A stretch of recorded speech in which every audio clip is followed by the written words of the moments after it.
पक्ष फोडला, चिन्ह फोडलं, सगळे आमदार फोडली. अहो फडणवीस साहेब, तरी सुद्धा उरलेल्या आमदारांमधनं एक विरोधी पक्ष नेता देण्याची हिंमत तुमच्यात नसेल तर भरलेल्या खुर्च्या मनानं पोकळ झाल्या आहेत. जमलंच फडणवीस साहेब तर त्या खुर्च्यांकडे, पोकळ झालेल्या मनांकडेही एकदा पाहून. फडणवीस साहेब जनतेच्या मतांचा अपमान करतात, हा खऱ्या अर्थानं महाराष्ट्राचा अपमान आहे. जमलंच तर त्यांच्याकडेही एकदा पाहून.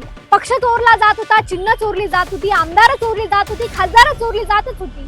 आता प्रभू रामाची दागिने सुद्धा चोरली जात आहेत. फडणवीस साहेब हा महाराष्ट्राचा नाही तर देशाचाही अपमान आहे. फडणवीस साहेब, एक काळ होता तेव्हा भारतीय जनता पक्षाचा शोर होता. आज भारतीय जनता पक्षात आणि आजूबाजूला फक्त चोर आहे. महाराष्ट्रात नुकतंच पावसाळी अधिवेशन पार पडलं. सभागृहात मंत्र्यांच्या अनुपस्थितीपासून तर अर्ध्या तासात आमदारांच्या प्रश्नांना उत्तर देण्यासाठी अधिकाऱ्यांनी हजर व्हावं या आदेशापर्यंत भारतीय जनता पक्षातल्या सत्ताधारी आमदारच माननीय सुभाष कांदे यांच्या पायऱ्यांवरच्या आंदोलनापासून तर माननीय मुख्यमंत्र्यांच्या सभागृहात पाहून घेईल अशा धमकीपर्यंत महाराष्ट्रानं हे अधिवेशन पाहिलं. अखेर अधिवेशनाचं सूप वाजलं आणि विधान भवनांच्या पायऱ्यांवर दर अधिवेशनाप्रमाणे फोटोशूट पार पडलं. सभापती, उपसभापती, मुख्यमंत्री, उपमुख्यमंत्री, आमदार या सगळ्यांचं मिळून एक फोटोशूट पार पडलं. फडणवीस साहेब, त्याच फोटोशूटचा एक फोटो मी तुम्हाला पाठवणार. भर सभागृहात जनतेला पाहून घेईल अशी धमकी आपण दिली.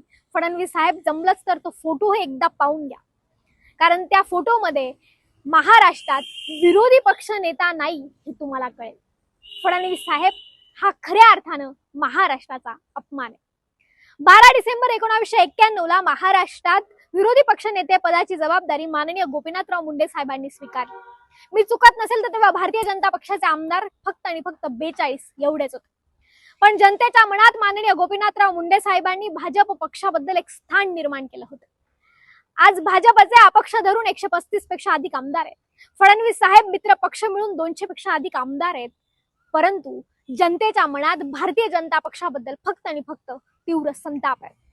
पक्ष फोडला, चिन्ह फोडलं, सगळे आमदार फोडली. अहो फडणवीस साहेब, तरी सुद्धा उरलेल्या आमदारांमधनं एक विरोधी पक्ष नेता देण्याची हिंमत तुमच्यात नसेल तर भरलेल्या खुर्च्या मनानं पोकळ झाल्या आहेत. जमलंच फडणवीस साहेब तर त्या खुर्च्यांकडे, पोकळ झालेल्या मनांकडेही एकदा पाहून घ्या.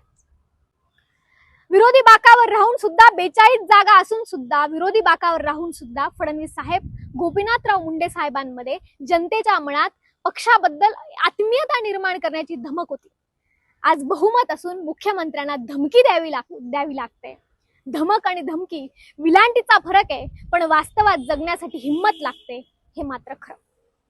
फडणवीस साहेब, आज महाराष्ट्र विरोधी पक्ष नेत्याशिवाय या महाराष्ट्रात खऱ्या अर्थानं आज एमपीएससीचा विद्यार्थी रस्त्यावर उतरत आंदोलन करतोय.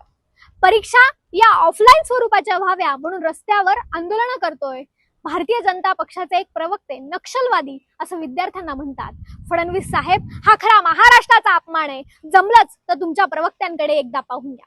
महाराष्ट्रात लाडकी बहीण योजना सुरू करायची आणि सत्ताधारी नगरसेवकांनी मात्र महिलांवर मारहाण करायची, हात उचलायचा. फडणवीस साहेब हा खरा महाराष्ट्राच्या महिलांचा आणि महाराष्ट्राचा अपमान आहे. जमलंच तर त्या नगरसेवकांकडेही एकदा पाहून घ्या.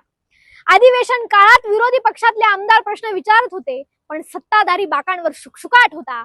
सत्ताधारी मंत्री प्रश्नांची उत्तरं द्यायला उपस्थितच नव्हते. हा महाराष्ट्राच्या जनतेचा अपमान आहे. फडणवीस साहेब, जमलंच तर तुमच्या मंत्र्यांकडे, सचिवांकडे, अधिकाऱ्यांकडेही एकदा पाहून घ्या.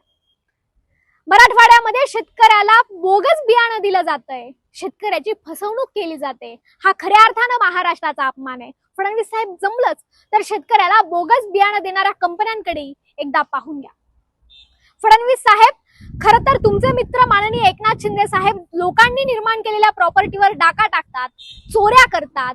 फडणवीस साहेब जनतेच्या मतांचा अपमान करतात. हा खऱ्या अर्थानं महाराष्ट्राचा अपमान आहे. जमलंच तर त्यांच्याकडेही एकदा पाहून घ्या.